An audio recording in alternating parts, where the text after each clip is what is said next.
J'ai déjà vu des inconscients, des sauvages et des hystériques, mais des possédés comme vous jamais.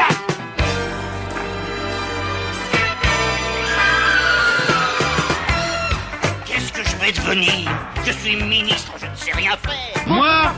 Mais qui allait celle-là? Mais je ne te permets pas de me vous voyer. Enfin, je ne me permets pas de me vous voyer. Ça suffit, hein. Ça va, ça suffit, là. Les vieilles guenilles, les faux culs de la politique. Corinne, ça vous irait très bien. Taisez-vous. Coupez-leur le micro. T'assistes à une colossale conspiration. Je vous demande de vous arrêter. Allez, chape et vive l'oxygène, aux deux. Ça reste en off, présenté par Quentin Auster, réalisé par Nicolas Cantigno. Bonsoir, bienvenue dans Ça reste en off numéro 17, l'émission sans diffamation ni langue de bois, en direct sur O2 Radio, 91.3 FM à Bordeaux et sur o2radio.net de 19h à 20h. Ce soir, notre invité est le député européen François-Xavier Bellamy. Il nous dira ce qu'il pense du Frexit, notre invité de la semaine dernière François Asselineau, ainsi que son regard sur l'actualité de la semaine. Mais d'abord, comme chaque semaine, il est celui qui s'assure que en off reste en on, Nicolas Cantigno, le réalisateur. Bonsoir à tous, bonsoir Quentin, bienvenue au nouveau chroniqueur. Au nouveau chroniqueur que je vais présenter dans un instant. L'anagramme de son nom est presque carabine, et vous comprenez pourquoi à l'écouter.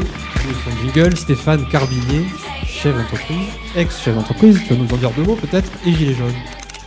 Salut Nico, salut Quentin, bonsoir à tous. Oui, j'en profite pour dire que je suis plus chef d'entreprise parce que j'ai fermé mon entreprise pour me consacrer à d'autres projets plus liés au milieu associatif et à l'environnement. D'accord, tu nous en reparleras si tu veux plus tard. Son rêve, c'est l'autogestion. Son cauchemar, c'est Macron.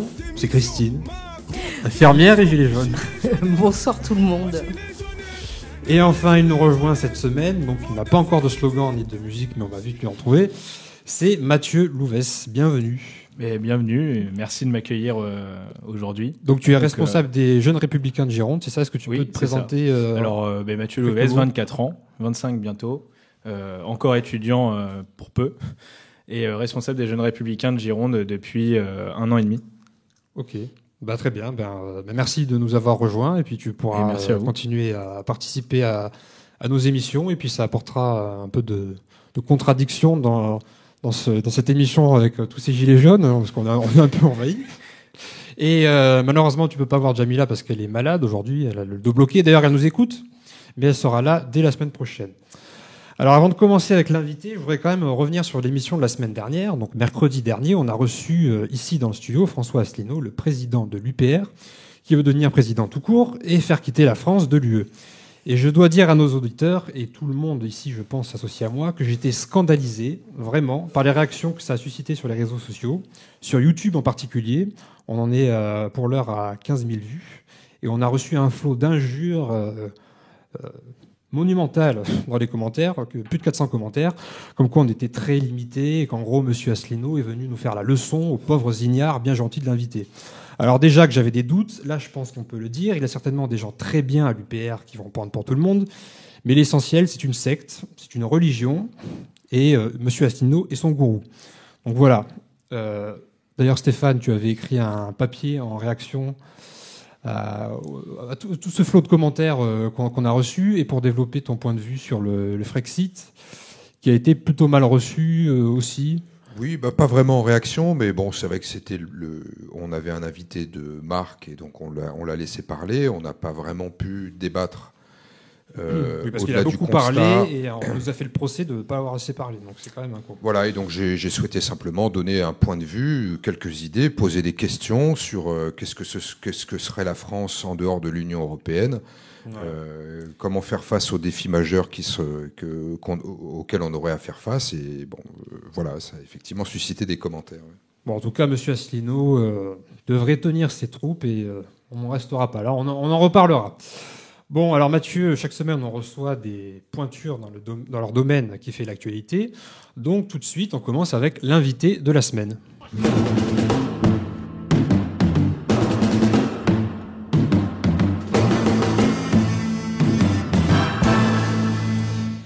Dans un ordre aléatoire, il est conseiller municipal de Versailles, agrégé de philosophie, essayiste, auteur de l'ouvrage conservateur Demeure et candidat des Républicains aux Européennes 2019. Il est depuis député européen. Avec nous ce soir depuis Bruxelles, c'est François-Xavier Bellamy. Bonsoir. Bonsoir. Alors avant de commencer, je précise que vous serez demain soir à Bordeaux, à l'Athénée municipal, pour une conférence organisée par le RELPA. C'est une association d'élus locaux. Est-ce que vous pouvez en dire 2 mots ?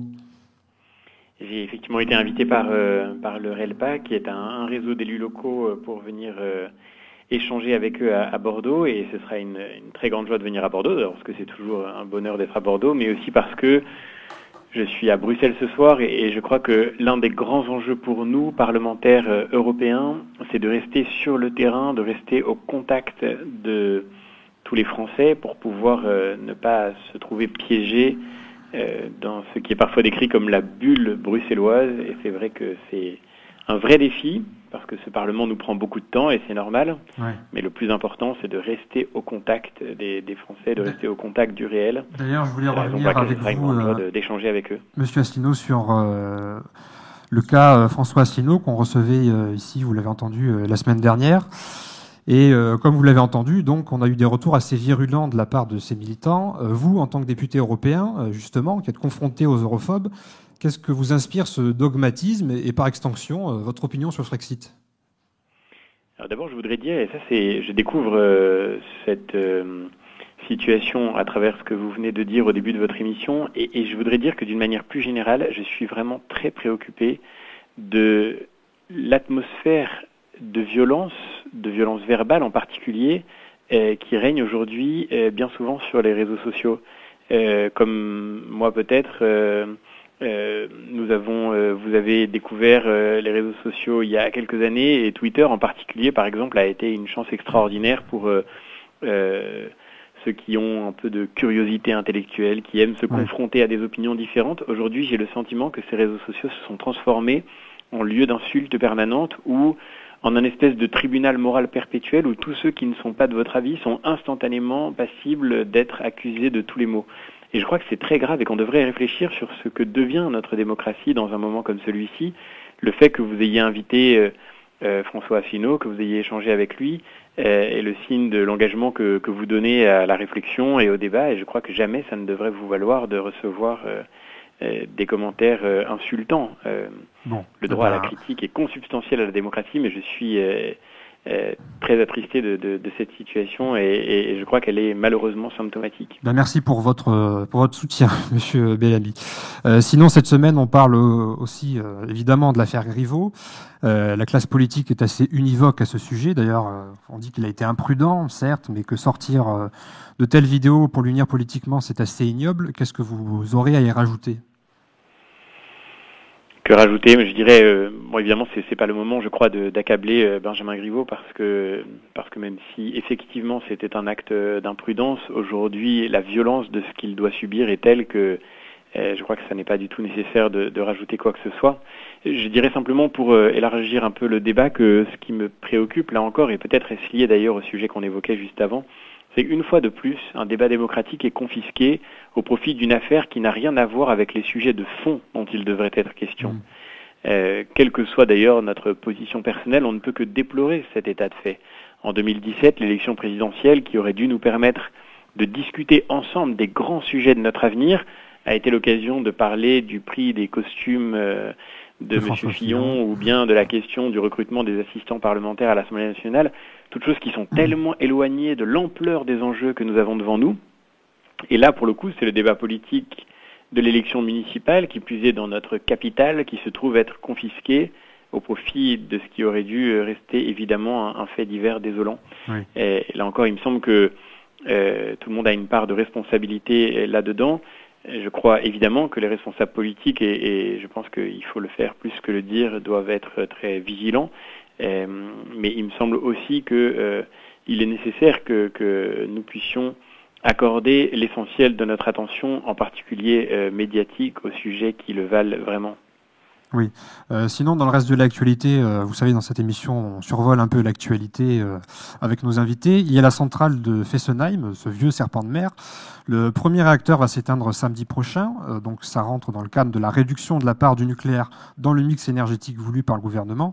Est-ce que, selon vous, c'est la bonne marche à suivre quand on voit le coût économique et écologique des énergies renouvelables ? Là, on est devant une sorte de contradiction absolue.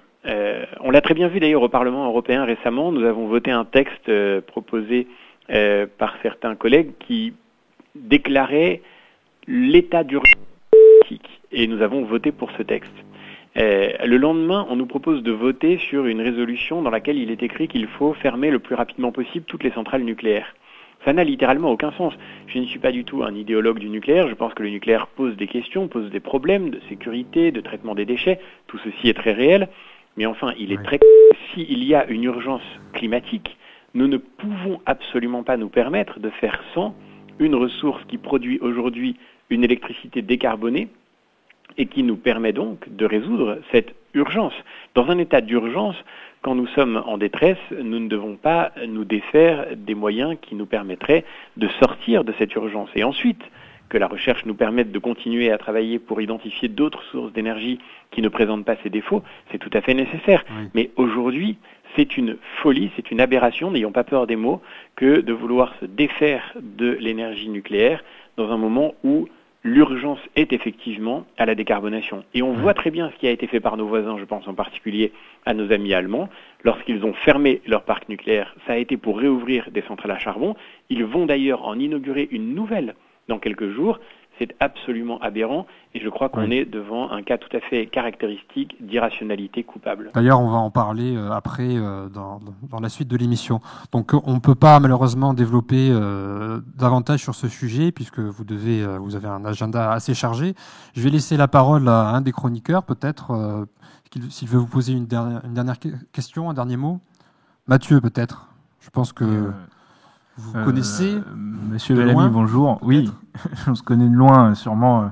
Je ne sais pas si Monsieur Bellamy se rappelle à chaque fois, parce que. Mais bien sûr que oui. Je suis très heureux de retrouver Mathieu grâce à votre émission et je ne savais pas qu'il faisait partie de vos chroniqueurs, mais ravi de pouvoir échanger avec vous.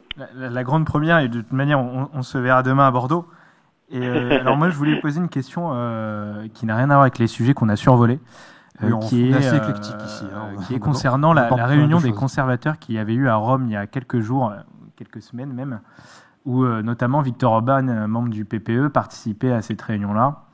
Et savoir quelle était votre position, vous, sur on va dire, ces grandes réunions de conservateurs européens. Est-ce que c'est une avancée pour la droite ou est-ce que c'est un recul pour celle-ci ?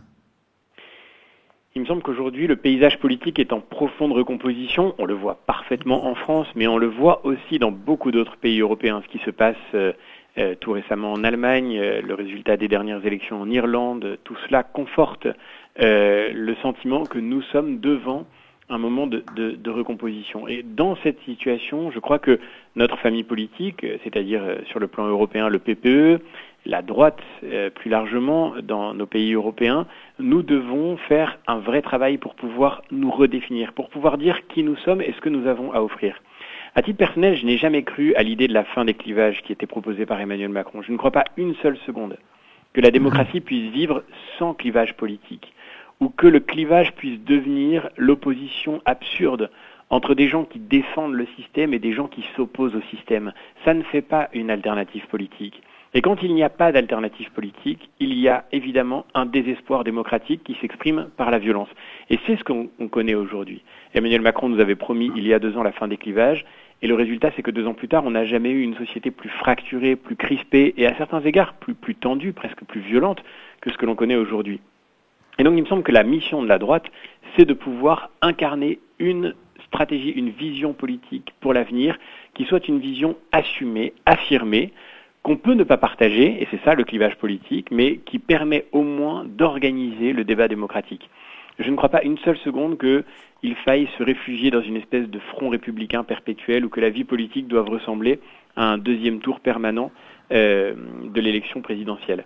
Et donc, le travail que nous avons à faire aujourd'hui, c'est de dire qui nous sommes, c'est d'ailleurs de prendre aussi nos distances avec tout ce qui a pu par le passé décevoir, avec tout ce qui a donné le sentiment aux électeurs qu'ils pouvaient se sentir trahis ou qu'ils pouvaient se sentir trompés par le décalage entre les paroles et les actes. Il faut que nous puissions regarder ce qui n'a pas fonctionné pour retrouver la confiance des citoyens européens. Sur toutes les grandes questions, sur la question économique, sur la question écologique, et la droite doit évidemment se saisir de cet enjeu, sur la question migratoire qui reste fondamentale pour penser l'avenir de l'Europe et l'avenir du monde en général, sur la question de notre place dans le monde d'ailleurs d'une manière plus globale.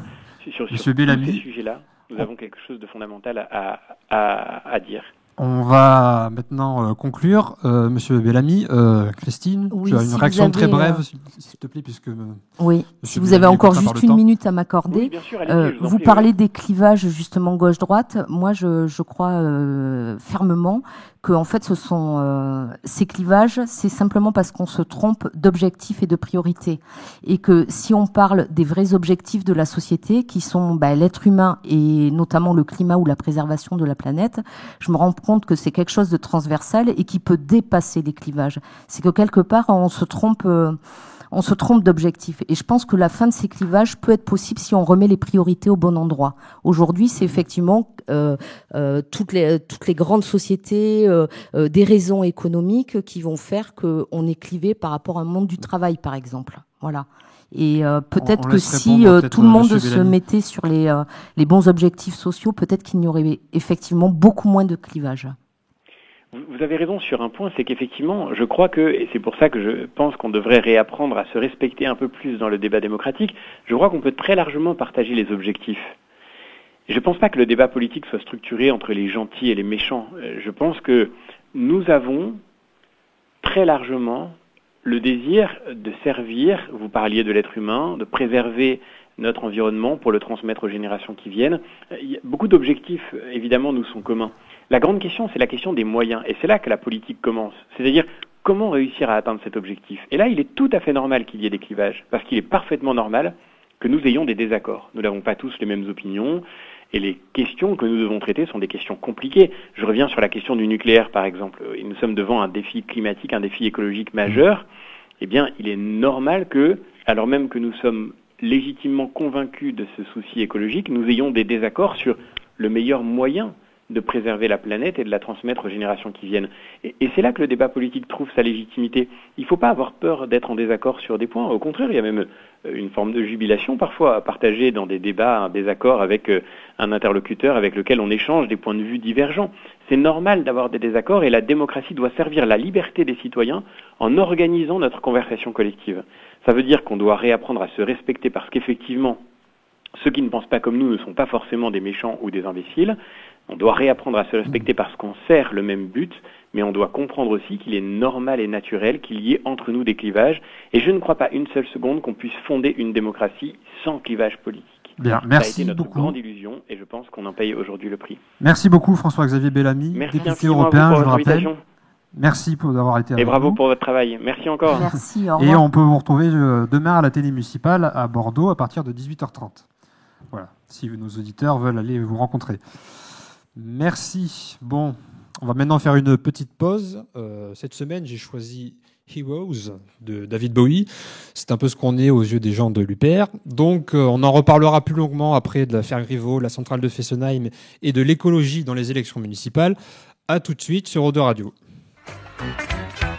Ça reste en off sur Eau de Radio.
Ça reste en off sur Eau de Radio. Et c'était donc Heroes de David Bowie, toujours dans Ça reste en off, en direct sur Eau de Radio.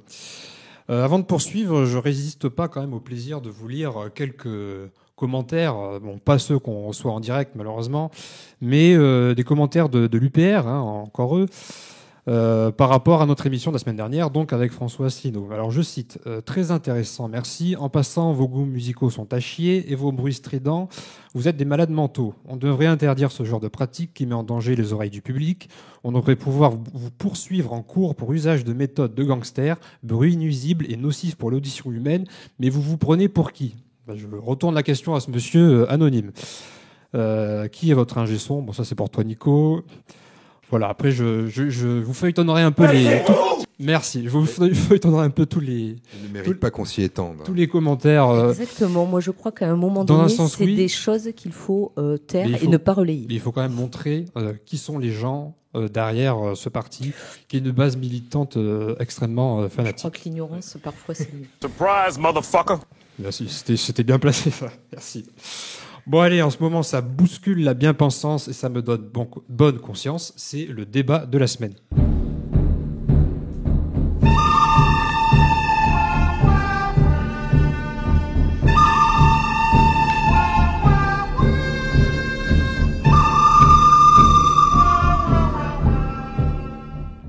Tout le monde en parle depuis la semaine dernière, alors on va pas être très originaux, de toute façon on est limité d'après les fanatiques de l'UPR, donc on va aussi en discuter. Pour rappel, Benjamin Griveaux, ex-porte-parole du gouvernement et candidat LREM à la mairie de Paris, s'est retiré à cause de la diffusion d'une sympathique vidéo envoyée à sa maîtresse. Depuis, on a appris qu'elle était en fait la compagne d'un activiste russe illuminé, celui qui a publié les images. Il s'était d'ailleurs illustré par le passé en se crucifiant les partis sur la place Rouge ou en se découpant un lobe d'oreille en opposition à Poutine, paraît-il. À côté de ça, Juan Branco, connu comme l'avocat des Gilets jaunes, que Stéphane, je crois que tu apprécies d'ailleurs un peu, donc tu nous en parleras, a sans complexe déclaré qu'il avait conseillé Piotr Pawlinski avant qu'il ne diffuse la vidéo en disant, je cite, « C'est clairement un geste politique, c'est un opposant à Poutine, et face au durcissement très similaire de notre régime, il a estimé qu'il avait l'obligation de devenir un opposant par tous les moyens nécessaires. Il s'agit de dénoncer un régime qui éborgne et mutile ses opposants. Ce n'est absolument pas une opération de déstabilisation, mais un propos très construit. » Question, est-ce qu'il ne se foutrait pas un peu de nous, Juan Branco ? Stéphane, tu veux peut-être répondre ? Écoute, bon, on a assez peu d'éléments aujourd'hui, mais c'est vrai que s'il a participé ou organisé à cette forme de piège à l'encontre de Griveaux, ben, je trouve ce procédé vraiment désastreux et ça discrédite en grande partie le message qu'il a pu passer, notamment dans ses ouvrages, et qui était plutôt bien fondé, et puis voilà, auquel, d'une certaine manière, je souscrivais. Donc voilà, il faut garder une certaine hauteur. S'il s'avère que il est aux manettes de ce piège, je suis extrêmement déçu. Bon, sinon, pour revenir un peu sur le climat de cette affaire. L'éditorialiste et fondateur de Libération, Serge July, s'est exprimé la semaine dernière sur LCI. C'était très intéressant. On écoute. Quand on est un homme politique, à l'époque des réseaux sociaux, on fait gaffe. Le mec qui fait pas gaffe, c'est un con. C'est un con. Et Griveaux est un con. Voilà. Ça me paraît aussi simple que ça.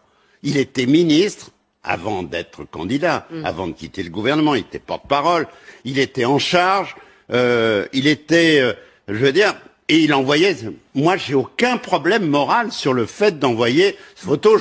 Je le ferai pas, je trouve ça un peu bon, mais voilà, c'est pas mon truc de me branler devant une caméra et d'envoyer ça à tout le monde. Bon, mais c'est vrai que lui, il l'a fait, lui, il trouvait ça bien en étant ministre. Bon. C'est pour ça que je dis que c'est un con. Parce que le mec qui est ministre qui fait ça, il est con. Il y a les réseaux sociaux, c'est pas, on vient pas de les inventer, c'est déjà depuis un moment. Il est con, Griveaux ? Alors clairement, en fait, au départ, j'ai presque souri en me disant, mais je me suis dit effectivement, mais quel con, comment il a pu se faire prendre comme ça ? Alors effectivement, avec les réseaux sociaux, c'est un risque et un homme politique, il est censé montrer l'exemple et franchement, bon là, c'est un mauvais exemple, notamment sur l'utilisation des réseaux et clairement, en fait, enfin ce débat là qu'on essaye d'engager, moi franchement, pour rester en essayant de pas être trop cru et poli, la queue de Griveaux, je m'en fous. Et effectivement, où je suis tout à fait d'accord avec ce que disait Monsieur Bellamy tout à l'heure, je veux dire, c'est en train de nuire complètement au débat politique, mais ça se rapproche également quand je vois que Monsieur Castaner a été capable d'éditer une BD porno et diffamatoire sur une de ses opposants. Ah ben si. Ça va me sortir. Je suis pas au courant. Non, mais si. Il y a quelques années sur une élection. Je veux dire, bon, c'est pareil. Je veux dire là, iront lire ça pendant. Non, mais tout ça. Et toutes ces choses qui se passent, qu'est-ce que ça fait ? Ça ne fait que renforcer le dégoût que tous les citoyens ont aujourd'hui de la politique. Après, il y a aussi l'histoire avec Joachim Son-Forget, donc le député troll de Twitter, qui s'est déclaré candidat à la présidentielle. Et le soir même, il a relayé sur Twitter le lien de la vidéo de Griveaux en disant, grosso modo, « J'ai rien fait de grave ». Et ce sont ces mots d'ailleurs, je l'ai mis au centre de la place publique pour le défendre du lynchage populaire.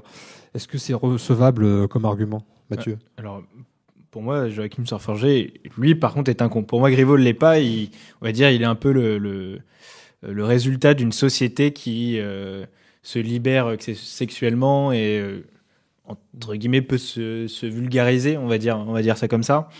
Alors que Joachim Son-Forget est juste un idiot, parce le lendemain, il va sur un plateau de télé, je crois que c'était Jean-Marc Morandini, pour se justifier, où il dit qu'il déplore les effets de la vidéo sur la famille de Benjamin Griveaux, juste après l'avoir publié lui-même et l'avoir partagé à des milliers de followers, parce qu'il est très suivi sur les réseaux sociaux. Alors après, de là à dire est-ce qu'il est coupable et doit être condamné, je pense pas, mais qualifié de con, oui. Après, je crois que ce qu'il a fait, relayer des images comme ça, c'est pénalement condamnable dans le cas de Son-Forget. C'est pénalement condamnable, mais tout comme Piotr. Oui, je crois que c'est l'article 226-2-1 du Code pénal qui dit que lorsque les délits prévus aux articles 226-1 et -2, atteinte volontaire à l'intimité, atteinte, c'est mon côté légiste. Atteinte à la volontaire, à l'intimité de la vie privée par transmission de propos privés porte sur les paroles ou images à caractère sexuel, les peines sont portées à 2 ans d'emprisonnement et 60 000 euros d'amende. Donc les deux peuvent être condamnés, que ce soit le diffuseur direct de ces vidéos ou celui qui relaye. D'accord. Après, on peut se dire aussi que c'est un coup de com' pour Son-Forget qui fait ça comme par hasard le jour où il se déclare candidat. Et puis, comme on dit, il n'y a pas de mauvaise publicité. Donc, oui, bien sûr, c'est totalement un coup de com'. C'est un peu d'opportunisme. Il est habitué à ces faits. Et en plus, il continue, j'ai vu ça ces derniers jours, il continue à surfer sur la vague en postant une photo de lui tous les matins, torse nu dans son lit. One day, one nude. Voilà, c'est ça. Donc, il continue à surfer sur ça. Ouais. Est-ce que ça marchera ? Je sais pas. Est-ce qu'on peut le qualifier de Coluche du 21e siècle ? Je suis moins sûr. C'est peut-être Hanouna, le Coluche. D'ailleurs, peut-être qu'il va se présenter en 2022. On en reparlera. Qu'est-ce que vous en pensez, Stéphane et Christine ? Moi, je trouve qu'il n'est pas si con que ça, Son-Forget, parce que voilà, il utilise les ressorts de la sphère médiatique pour faire parler de lui. Je crois qu'on a j'ai du mal à le détester aussi. On n'a jamais autant parlé de lui que depuis quelques jours. Moi, je le connaissais pas bien avant, et puis ça m'a permis de le découvrir. Donc et je crois qu'il a gagné son pari. Maintenant, en ce qui concerne Griveaux, moi, je pense qu'un homme politique, ça doit pas être un père la vertu. Ce qu'on demande à un homme politique, c'est d'être propre en public et de respecter le programme pour lequel il a été élu. Moi, je trouve que la situation, elle traduit une forme de dérive de notre société où on mélange vie privée et vie publique. Je fais un parallèle, par exemple, quand on va saccager le domicile privé d'un parlementaire pour ses positions publiques. Ou des permanences. Voilà, je trouve que... Celle de Philippe encore au Havre la semaine dernière, il y en a toutes les semaines qui sont saccagées. On passe une limite qu'on ne devrait pas franchir. Alors, après, c'est vrai que l'homme politique, il doit rester sur la sphère public. Et s'il commence à parler de sa vie privée en disant voilà, moi je suis un gars, c'est la famille, je suis fidèle à ma femme, il a donné le bâton pour se faire battre. Hein. Mais d'une certaine manière, pour aller un peu plus loin, on est quand même aujourd'hui dans la société du flicage permanent. Quand on voit que la NSA aux États-Unis, elle surveille les faits et gestes privés de tout le monde, qu'on a une agence du renseignement chinoise, pareil, qui surveille tout le monde, ça nous ramène à des pratiques qu'on a connues à la Stasi, au KGB, où tout le monde est surveillé dans sa sphère privée. Et donc là, encore une fois, on est face à une contradiction majeure de notre société. Hein. Et j'ai retrouvé une citation de Bossuet que je trouve illustre bien. Dieu se rit des hommes qui se plaignent des conséquences dont ils chérissent les causes. Voilà. Adoré par Zemmour, ça. Il voulait le pouvoir par l'image, alors il périt par le retour à l'image. Voilà, c'est comme ça. Après, on a aussi beaucoup parlé dans cette affaire de l'anonymat sur les réseaux sociaux. On a dit qu'il faudrait l'interdire. Bon, c'est peut-être qu'il faudrait le faire. On en parlera. Mais c'était pas la question. Là, les gens qui ont relayé cette vidéo, ils n'étaient pas du tout anonymes. Et voilà. Mais sinon, sur l'anonymat des réseaux sociaux, je pensais qu'il faudrait. J'aimerais juste revenir un peu sur ce que disait Stéphane.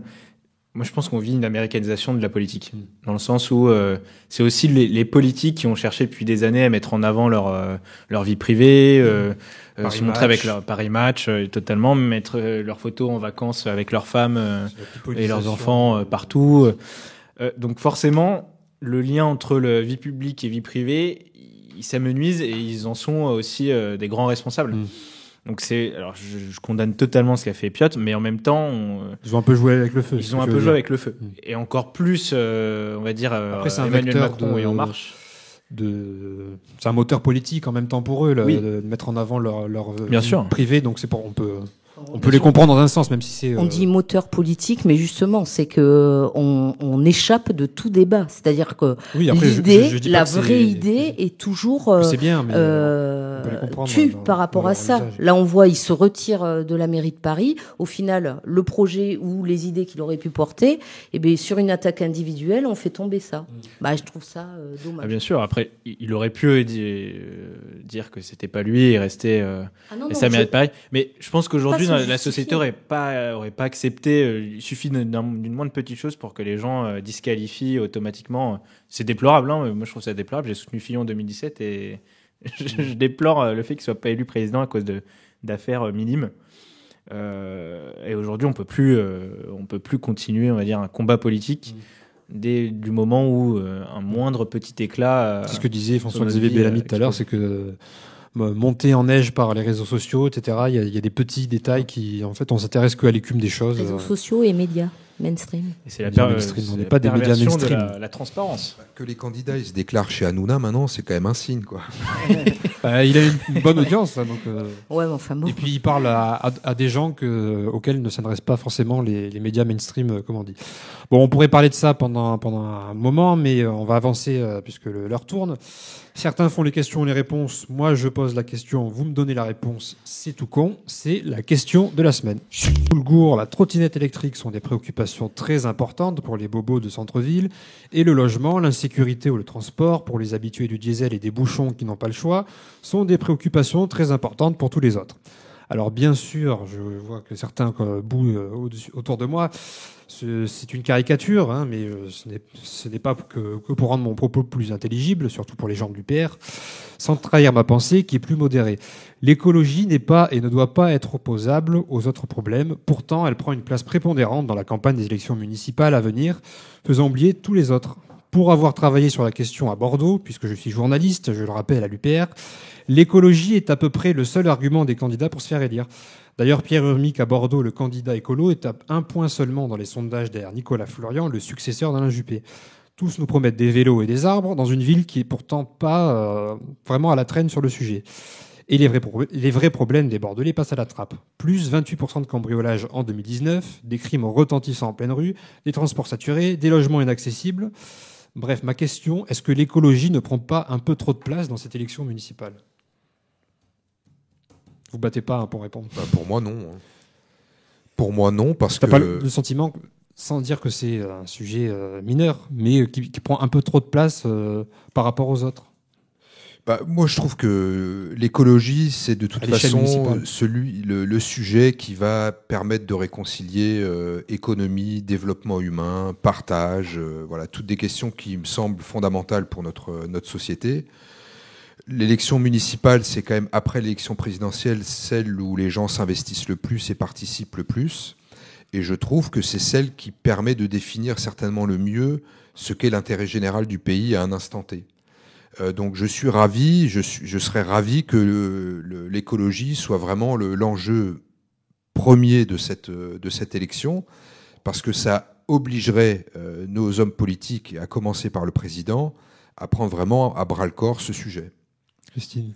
Bah oui, les enjeux climatiques et socio-démocratiques sont d'urgence de notre pays et effectivement, ça doit se retrouver. Socio-démocratique. Oui, tout l'aspect social et humain. Effectivement, tu parlais du logement, ça va pas contre le climat. Je veux dire, si on parle des rejets carbone, si on parle du traitement des eaux, si on parle justement de l'utilisation, plutôt le pompage des nappes ou éviter la pollution, tout ça, ça en fait partie et ce sont des enjeux majeurs et effectivement aujourd'hui qui semblent prioritaires. Et moi, ce que je trouve bien, c'est qu'effectivement, ça soit le sujet transversale sur les municipales. Et ça, si on reste dans les clivages gauche-droite, ça doit se retrouver partout. Vous qui êtes bordelais, vous n'avez pas le sentiment qu'on ne parle pas assez peut-être des problèmes de logement, on n'arrive pas à trouver des logements à Sauger sur Bordeaux, des transports qui sont saturés, mais les transports publics, on en parle, les embouteillages. Mais ça aussi, ça fait partie du climat. On parle que des arbres et du vélo. Pas du tout. La saturation, justement, on parle, si tu vas parler des embouteillages ou de comment désengorger la rocade, si on doit créer le fameux grand contournement, là, le grand, etc. Mais ça en fait partie parce que c'est un moyen de lutter et c'est aussi écologique. Je veux dire, c'est pas que des sentiers à vélo et planter des arbres. Il n'y a pas que ça. On peut pas. Et effectivement, où je rejoins Stéphane, c'est que si on parle de l'économie, on peut pas non plus continuer à bétonner à outrance. Il y a des conséquences. On peut. Enfin voilà, c'est vraiment le sujet. Ce qui est dommage, c'est qu'on ne parle que des arbres et des vélos, alors qu'on devrait parler de comment transformer les bâtiments pour qu'ils soient à énergie positive, comment on met des panneaux photovoltaïques sur tous les toits de l'agglomération, comment la ville récupère son autonomie alimentaire, toutes ces questions importantes. Et ça en fait partie. Mathieu. Mais alors, en tant que directeur de campagne, c'est vrai que ce sujet est... Directeur de campagne à Libourne, il faut préciser. C'est ça. Oui. On a travaillé sur ce sujet, savoir... est-ce que pour nous ou pas, c'était un sujet majeur dans la campagne des municipales? Alors je pense que électoralement, c'est important, c'est majeur électoralement, puisque tout le monde compte récupérer des voix des écolos aux dernières élections européennes. Tout le monde copie le programme des écolos. Oui, un peu.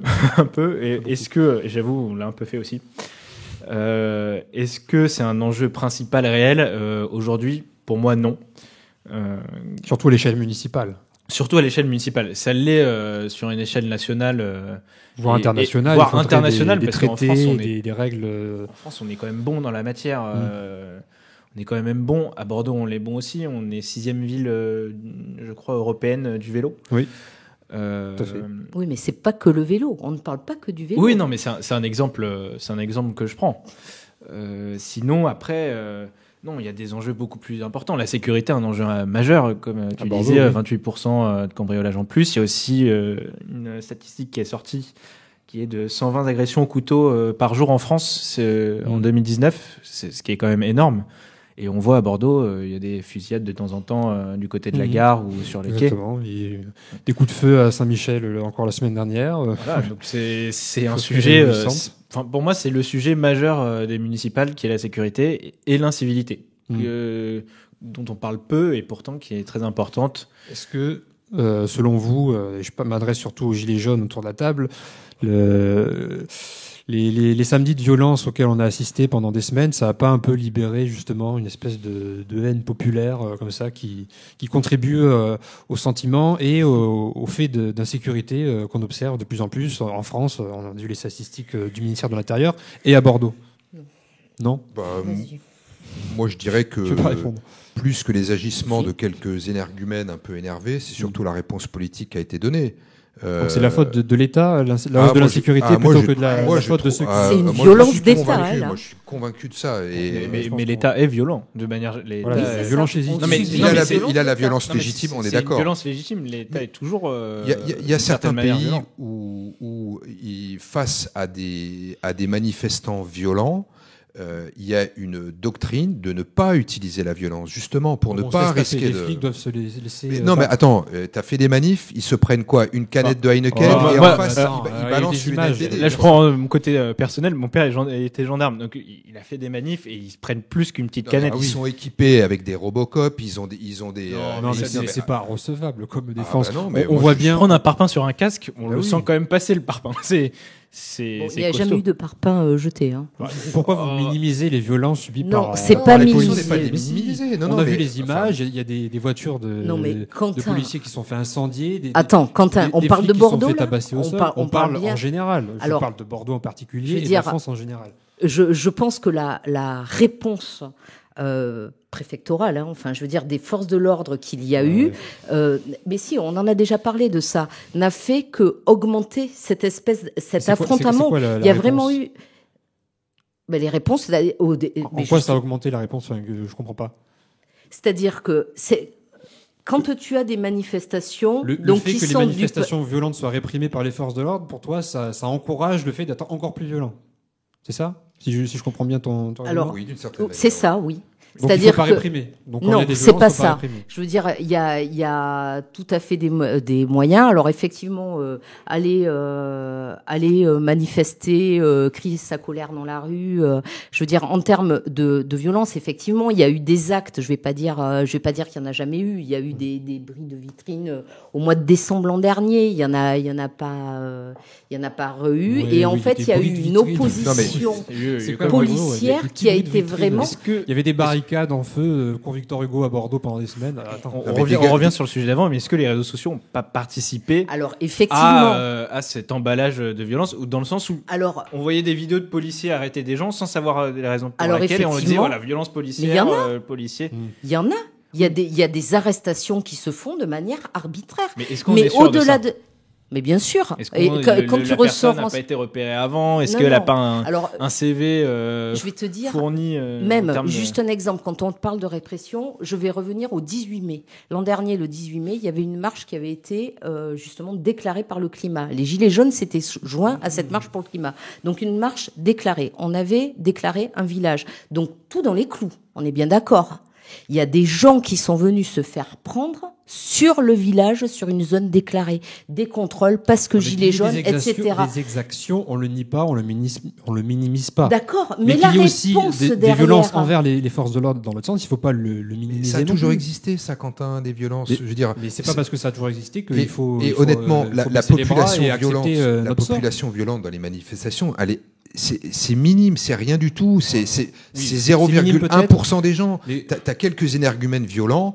La police, elle sait les repérer, elle sait où ils sont et elle sait les prendre. Peut-être, mais comme on dit. Tu sais, en termes de violence, moi j'ai le 5 février l'an dernier, il y a une manifestation qui était partie sur les quais. Et des centaines de personnes se sont retrouvées nassées sous un pont. Je dis bien nassées, des deux côtés. Ça a été l'horreur. Donc des fauteuils roulants, des personnes âgées, des gens qui étaient là. Nassées des deux côtés, avec d'un côté les CRS, LBD, gaz, etc., qui gazaient, qui envoyaient tout le monde dans un sens.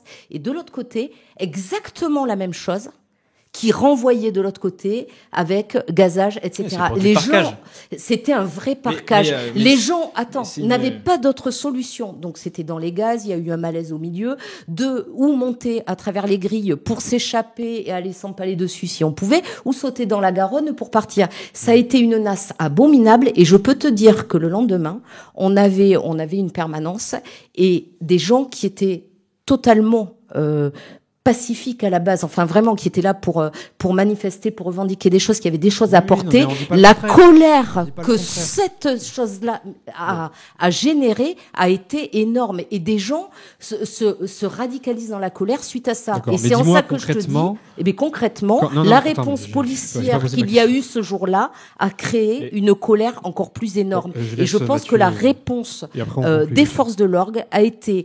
disproportionnée et inadapté. Et quand Christophe Détinger va boxer les flics, là, comme on l'a vu sur le pont. Oui, est-ce qu'on a regardé le reste aussi? Je veux dire, il y a eu. Les policiers, en l'occurrence, qui se faisaient tabasser par Détinger, on a vu comment ils se sont laissés faire pendant un quart d'heure à se prendre des coups de poing dans la gueule. C'est pas eux qui ont été violentés, soi-disant la mamie avant, et qui a entraîné la réaction de Détinger. Donc, qu'est-ce qu'ils devaient faire? Ils devaient se laisser faire battre. Ils pouvaient pas. On n'a pas le droit, quand on est flic, de répliquer. On se laisse caillasser, on se laisse prendre des parpaings dans la gueule, etc. Défendus. Ah non, ils ne sont pas défendus. On a vu les vidéos. Bon, ça, c'est de la mauvaise foi. Mathieu, et après, on conclut là-dessus. Est-ce que, certes, on peut reconnaître des fois une forme de violence envers les manifestants. Mais est-ce qu'on peut pas reconnaître du coup aussi une forme de violence envers les forces de l'ordre? Le parquage, comme vous décrivez, c'est des techniques de maintien de l'ordre classiques. Et on peut pas faire du cas par cas, se dire tiens, dans cette foule il y a des personnes handicapées, il y a telle personne, il y a une personne enceinte. C'est pas ça. Il y a un moment pour contenir. Ils parquent à un moment donné pour contenir une foule dont ils ont peur de perdre la maîtrise. Non, qui était totalement pacifique et qui marchait. C'est de l'anticipation. C'est pas une réaction, c'est de l'anticipation. D'un côté, on a des actes de violence individuelle, et en face, on a une réponse organisée, collective, violente, faite par l'État. Mais il y a une réponse collective, il y a une violence collective chez certains manifestants. Les Black Blocs, c'est un collectif qui sont organisés, qui se réunissent pour organiser des violences. Oui, mais les Black Blocs, ils existent depuis des années. C'est un groupuscule qui c'est un problème. C'est pas pour ça qu'ils toujours un problème. Mais bien sûr, mais c'est pas pour ça non plus qu'on doit forcément interdire de manifester en France, parce qu'il y a 50 Black Blocs dans une manifestation de 5000 personnes. Aujourd'hui, on en arrive à ne plus pouvoir manifester en France, parce que quand tu te promènes en dehors du parcours autorisé, tu te prends une amende de 135 €. Je rappelle voilà ce qui se passe aujourd'hui en France. Ma question au départ, c'était est-ce que l'écologie, ça doit être l'enjeu principal des municipaux? T'as dévié sur les gilets jaunes, donc sur les manifs. On a dévié collectivement. Voilà. Et donc, oui, on en reparlera, le climat est une urgence. Justement, on va continuer sur le climat dans la partie suivante. Des fois, quand je ne suis pas occupé à me faire passer pour un facho, je réfléchis à certains problèmes et une solution m'apparaît. Vous me direz donc si je dois continuer ou arrêter de réfléchir. C'est mon idée de la semaine.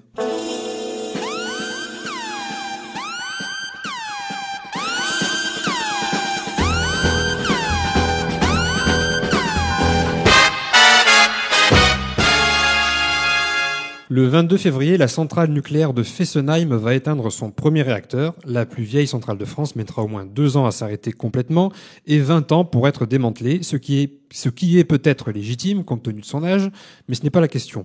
Sa mise à la retraite s'inscrit dans la politique de réduction de la part du nucléaire dans la production énergétique voulue par les gouvernements successifs et qui devrait être réduite à 50% d'ici 2025, même si les chiffres sont sujets à variation, contre 77% aujourd'hui. D'ailleurs, les gens de l'UPR peuvent aller vérifier.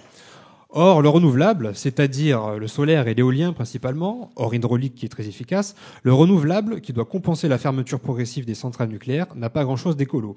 Ce sont des énergies intermittentes. Sans vent, les éoliennes ne tournent pas, et sans soleil, les panneaux ne servent à rien. La preuve par l'exemple. La chancelière Angela Merkel a décidé, sous la pression de l'opinion rongée par la peur consécutive à Fukushima, de rompre totalement avec le nucléaire. Résultat, l'Allemagne et ses champs de pales défigurants, qui ont fleuri depuis, a dû rouvrir pour compenser les centrales à charbon qui produisent 38% de l'électricité du pays et qui émet 9 fois plus de gaz à effet de serre que la France. Donc le coût pour l'environnement est évident et celui pour l'économie effrayant, 500 milliards d'argent public d'ici à 2025. La bien nommée transition écologique est à mon sens une arnaque. À moins qu'on ne vive en plein désert, que l'on soit ouvert au vent du monde dans ce pays particulièrement fermé, ou qu'on ait un potentiel géothermique considérable comme en Islande, le nucléaire reste la meilleure solution pour produire efficacement de l'électricité propre et sûre. La France est à la pointe dans ce savoir-faire. Les seules déferlantes qu'on y subit, ce ne sont pas les vagues d'eau comme au Japon, mais les déferlantes de haine les samedis de manif, on en parlait à l'instant. Donc, mon idée, au lieu de s'en passer progressivement, allons vers 100% de nucléaire dans notre production d'électricité. C'est ça, la vraie écologie. Après ce plaidoyer pro-nucléaire... T'en as d'autres comme ça. Ah, mais j'en aurai toutes les semaines comme ça. Moi, je suis entièrement d'accord avec ce que tu viens de dire. Merci. On est dans une manipulation et une psychose vis-à-vis du nucléaire.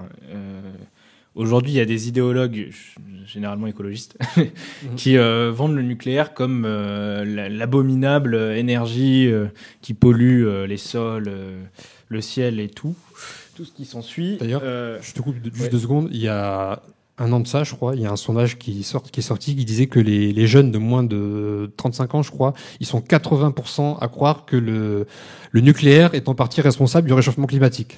Oui, mais c'est à se tailler les veines quand on dit des trucs comme ça. Ça m'étonne pas parce qu'on entend tout et n'importe quoi aujourd'hui sur les sujets écologiques. On n'écoute plus les scientifiques qui pourtant sont exactement. les Greta Thunberg nous dit écoutez les scientifiques, donc écoutez. Aujourd'hui, dans le monde, il y a 70% de l'électricité qui est produite par le charbon. Ça, c'est un chiffre. Alors qu'en France, il y a 70% de l'électricité qui est produite par le nucléaire. Et on est l'un des pays au monde qui produisons le moins de gaz à effet de serre grâce à notre parc nucléaire. On a aussi la chance d'avoir une indépendance énergétique comparée à beaucoup d'autres pays, grâce au nucléaire notamment. On fournit de l'électricité à l'Allemagne, à l'Espagne, au Portugal, à l'Italie, parce qu'ils n'ont pas cette indépendance énergétique, ce qui est quand même quelque chose d'important, notamment pour des personnes, on va dire gilets jaunes, qui revendiquent une certaine indépendance nationale. Enfin, je ne sais pas si vous faisiez partie de ces gilets jaunes-là, mais en tout cas, il y en avait beaucoup. Dans tous les cas, on voit que la population augmente, donc on va avoir besoin de plus d'électricité. Les énergies renouvelables, comme tu disais, aujourd'hui, ne produisent pas assez. On pourrait planter des éoliennes partout, que ça soit dans les villes, dans la campagne. Quand il n'y a pas de vent, ça ne fonctionne pas. Donc, il n'y aura pas d'électricité. Oui, mais enfin, on a l'eau. Mais si on cumule le mix. L'hydraulique, c'est très efficace. Ça. L'hydraulique, c'est très efficace. Il n'y a pas de souci. Mais on n'a pas assez de barrages, etc. En France, on ne peut pas en construire non plus. On n'est pas ni en Chine, ni aux États-Unis, qui eux en ont beaucoup. Dans certains pays, ça peut marcher, mais la France est configurée de telle sorte que le nucléaire. Il y a d'autres choses qui peuvent être mises. Et le nucléaire, on oublie une chose, c'est que c'est aussi une énergie pas chère. Aujourd'hui, où le pouvoir d'achat, certains se plaignent de la baisse du pouvoir d'achat, qui est en réalité dans les chiffres n'est pas vrai, mais dans les faits on peut le concevoir. Le nucléaire c'est peu cher comparé aux autres énergies, que ce soit le charbon, l'éolienne, le photovoltaïque. Donc il y a aussi une part d'économie là-dedans. Et scientifique toujours, avec la fusion nucléaire qui peut se développer et produire une énergie assez loin. On en est loin. D'ailleurs, la France est leader dans ce sujet. À Cadarache, à côté de Montpellier, il y a un projet international qui se penche là-dessus. ITER, c'est ça. Stéphane et Christine, vous n'êtes pas d'accord? Le pas d'accord, c'est le nucléaire, c'est quand même un réacteur qui va être utilisé pendant 40 ans. Il faut 25 ans pour le démanteler et il y a des millions d'années pour de durée de vie des déchets quand même. On peut réutiliser les déchets. Les déchets sont réutilisables. La preuve, on les envoie dans les pays en voie de développement parce qu'on ne veut pas les garder chez nous. Une parenthèse. Mais ils sont réutilisables quand même. Enfin, en matière de déchets, la France est aussi leader dans le retraitement des déchets et dans la réutilisation des déchets. Les nouvelles générations de centrales nucléaires vont pouvoir produire beaucoup moins de déchets que les précédentes. Et la gestion des déchets, ça c'est encore un truc qu'on agite, un truc de peur. C'est que la totalité des déchets nucléaires produits par les États-Unis, ils sont stockables dans une surface équivalente à un terrain de foot. Quel est le problème? On sait très bien stocker les déchets nucléaires. Ça pose aucun problème de sécurité. C'est sous des couches de béton à des dizaines de mètres sous terre. Bientôt, on les enverra dans l'espace. Franchement, c'est encore un truc pour agiter la peur. Non, mais tu rigoles, mais les déchets nucléaires, c'est un truc à la con et c'est absolument pas un argument contre le nucléaire. Encore une fois. Tous les scientifiques ne sont pas de cet avis. Mais... Quel scientifique? Écoute, j'ai passé quand même pas mal de temps sur l'étude de l'énergie. Je serais pas aussi manichéen. La question du 100% nucléaire, elle pose un problème. La question des déchets, je reste convaincu que c'est un problème majeur qu'on met sous le tapis et qui explique le fait qu'aujourd'hui c'est une énergie qui est pas chère parce qu'on s'occupe pas réellement de la question des déchets. Mais en quoi c'est un problème les déchets nucléaires? Mais parce que ça met des centaines de milliers d'années. Mais on s'en fout, on sait les stocker. On sait les stocker dans quelles conditions aujourd'hui? Regarde, conditions sûres. Il n'y a jamais eu de problème lié aux déchets. La preuve, c'est qu'on les envoie à l'étranger aujourd'hui parce qu'on veut pas les garder chez nous. Donc, mais même à l'étranger, il n'y a jamais eu de problème lié aux déchets. Au stockage et on les envoie pas à l'étranger parce que ce serait un problème de dangerosité pour nous. C'est pour des raisons annexes, je ne sais lesquelles. Au-delà, la sécurité. Enfin, excusez-moi, Tchernobyl et Fukushima. Non, mais ça, c'était des problèmes de conception des problèmes. Mais oui, il y a des centrales respectives et des équipes qui les gèrent. Tchernobyl, ça a été plus compliqué que la conception. Je crois qu'il faut pas être trop manichéen dans ce débat. À mon avis, l'enjeu premier, c'est des ressources décarbonées. Et en ce sens, c'est vrai qu'on a besoin du nucléaire. Et les évolutions qu'il y a aujourd'hui dans les centrales, notamment qui sont faites aux États-Unis, qui développent des petites centrales, centrales personnelles, exactement, voilà. Et je pense que c'est effectivement un chemin qu'il faut explorer. Mais à côté de ça, il faut, à mon avis, travailler sur le mix énergétique qui doit tenir compte des énergies renouvelables. À la limite, aujourd'hui, chaque parcelle de terrain, chaque habitation est une petite source de production d'électricité. Alors, on parle toujours des éoliennes comme ces espèces d'immenses trucs qui défigurent le paysage, mais aujourd'hui, il y a des systèmes qui te permettent d'avoir des éoliennes chez toi, il y a des systèmes qui te permettent de récolter de l'énergie à partir du sol. Oui, à Bordeaux, il y a un n'a pas les moyens de... Mais non, mais il y a une transition de produire sa propre énergie. Là où on peut le faire, d'accord, mais un sujet, à grande échelle, ça reste marginal. De paix dans le monde, de répartition des richesses, parce qu'aujourd'hui, il y a encore plus de 2 milliards d'habitants qui n'ont pas accès à une énergie mais est-ce qu'avec l'éolienne, ils vont pouvoir avoir accès, justement? Mais c'est pas qu'une question d'éolienne, c'est un mix énergétique. Il y a aujourd'hui plein de solutions qui existent, qu'on ne met pas suffisamment en œuvre. Et qui peuvent être individuelles. Et qui peuvent être individuelles, et qui nécessitent une coopération mondiale majeure pour surtout décarboner notre source d'énergie et permettre à tout le monde d'avoir accès à une énergie qui soit propre et qui ne pollue pas la planète. Ça nécessite une décroissance, forcément. Mais je crois qu'il est Alors, pour la décroissance. et au-delà de la décroissance, excusez-moi, juste une question, parce que là, on parle du nucléaire. Par contre, où moi, au sens économique et politique du terme, je veux dire, avec le démantèlement d'EDF, donc qui arrive, EDF Bleu, je parle du projet Hercule, avec EDF Bleu, donc qui va récupérer tout le nucléaire, donc l'entretien des centrales, le démantèlement des centrales, donc qui va coûter un pognon de dingue et qui sera totalement public, et derrière un EDF vert qui va valoriser les énergies renouvelables, dont une partie va partir en bourse. Donc encore une fois, sous le couvert du nucléaire, qu'on l'entretienne ou qu'on le démantèle, c'est encore nous qui allons payer. Ah mais bien sûr, mais c'est là où c'est idiot de démanteler les centrales et de renoncer au nucléaire, c'est qu'on fait payer en plus les Français. Il y a un risque aujourd'hui quand même avec des centrales qui ont été créées il y a 40 ou 50 ans, qui est issues d'une technologie qui a été largement dépassée, qui constitue des risques. Là, un inconvénient majeur du nucléaire, c'est que personne n'en veut à côté de chez soi. Pose la question aux gens, est-ce que vous voulez une usine nucléaire chez vous? Personne n'en veut. Donc il y a bien aussi ce problème à gérer. On les met où, ces centrales nucléaires? On a fait peur aux gens. Aujourd'hui, moi, on me demande, ça m'est égal, je sais qu'il n'y a pas de risque. C'est qu'on a fait peur aux gens aussi aujourd'hui. Donc ils ont peur du nucléaire et on continue à leur faire peur. Alors que c'est l'énergie la plus décarbonée qui existe aujourd'hui. Est-ce que, Christine, tu as les yeux écarquillés? Est-ce que tu as un dernier argument pour atomiser ce débat, si j'ose dire, avant qu'on termine? Einstein doit se retourner dans sa tombe, des fois, je me dis. Parce que, non, pas qu'à nous écouter, mais même à voir jusqu'où on va, et finalement où des choses qui sont belles ou qui semblent belles quand on le crée, finalement ça pose de sérieux problèmes, et on a tendance à ne pas réfléchir au futur de l'humanité. Bon, allez, on va conclure sur ces belles paroles. Voilà.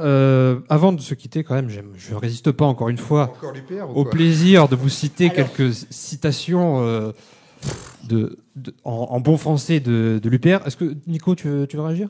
Moi, je vais réagir déjà en disant bonsoir à Jamila qui nous écoute. Donc, j'espère qu'elle a aimé cette émission, et puis je lui souhaite un bon rétablissement. Et ensuite, merci beaucoup pour les messages. Il y a quand même de bons messages qui ont été postés, donc qui font plaisir. Vrai, quand même, mais ça reste quand même marginal. Oui, mais bon, on peut quand même féliciter les personnes qui se sont tenues dans les commentaires, et puis les autres les oublier. Avant de les oublier, vas-y. Et avant que tu rajoutes, parce que je sens que la fin va être... moi, je voudrais temporiser un petit peu par rapport à l'UPR. Je trouve très bien qu'on ait reçu donc Monsieur Asselineau. Moi, j'y ai pris beaucoup de plaisir, j'ai appris des choses. Du coup, je suis allée effectivement chercher, me renseigner... Non, pas mal au crâne, des fois, moi c'est sans carte. Ouais, mais je suis allée me renseigner, j'ai appris plein de choses, donc effectivement ça développe. Moi je pense qu'il faut absolument qu'on continue à rencontrer des gens avec qui on n'est pas d'accord. Et là je rejoins Monsieur Bellamy. Pour moi, le débat démocratique, c'est effectivement arriver à ne pas être d'accord, et au-delà de toute cette violence ou des choses où les gens sont pas d'accord, et je trouve ça vraiment dommage. Dans ce débat, dans le débat qu'on a eu, c'est que nos arguments n'étaient pas jugés recevables par une majeure partie des gens qui ont regardé l'émission. Non, pas du tout. Je ne suis pas d'accord. Il y a des gens. Regardé les commentaires ? Oui, j'ai regardé les commentaires. Il y a des gens qui sont très contents. Vous êtes incompétent, vous êtes nul. Toi, tu t'en es pris plein la gueule aussi. Excuse-moi de Ah bon, et tu me l'as pas dit. Il fallait regarder les commentaires. Bon, il y en avait 400 en même temps, plus de 400. Mais peu importe. Moi, peu importe. On nous prend pour des ignares et on n'a pas le droit de critiquer. Même d'ailleurs, j'ai même pas pris clairement position contre le Frexit ou l'Europe dans cette émission. J'ai juste apporté des arguments contradictoires comme tout bon intervieweur le ferait. Mais qu'est-ce que j'ai pas dit en faisant ça ? Bref. Donc, je vous cite 2 derniers commentaires et après on se quitte. Pouce vers le haut uniquement pour Asselineau. Les chroniqueurs européistes, synonymes de crétins, sont abaffés. Merci à Asselineau d'avoir la patience de supporter une brochette de crétins pareils. Vive le Brexit, vive le Frexit, le pouvoir au peuple, au bûcher, tous ces traites hypocrites et cervelés. Donc, et voilà, mais moi je demande d'être convaincu. Encore toujours la tolérance, le laxisme, c'est comme avec les violences contre les policiers. Moi je trouve ça très intéressant et que c'est ce genre de débat qui peut faire avancer les choses, parce qu'effectivement il faut qu'on se convainque. Voilà. Oui, et moi voilà. Et malgré vos insultes, je vous respecte. Moi non. Pareil pour moi. Moi non. Et je vous emmerde. Voilà, ça reste en off, repasse en off. Merci Mathieu pour cette première participation. Merci de votre accueil. Et puis à la semaine prochaine, peut-être. Je sais que tu es très occupé en ce moment, mais peut-être les émissions... Ça va dépendre de mon agenda, effectivement. Les émissions suivantes. Je vais faire le maximum. Et merci à François-Xavier Bellamy, notre invité, Stéphane, Christine, Jamila qui nous écoutait, et comme d'habitude Nico, le garant de l'ordre depuis la régie. Et merci à l'UPR. Vous pouvez, comme d'habitude, nous réécouter en boucle sur toutes les plateformes de podcast, Spotify, Deezer, iTunes, etc. Et désormais sur YouTube, où l'émission sera diffusée en intégralité chaque semaine avec des extraits en bonus. Merci à tous, à la semaine prochaine. Ciao.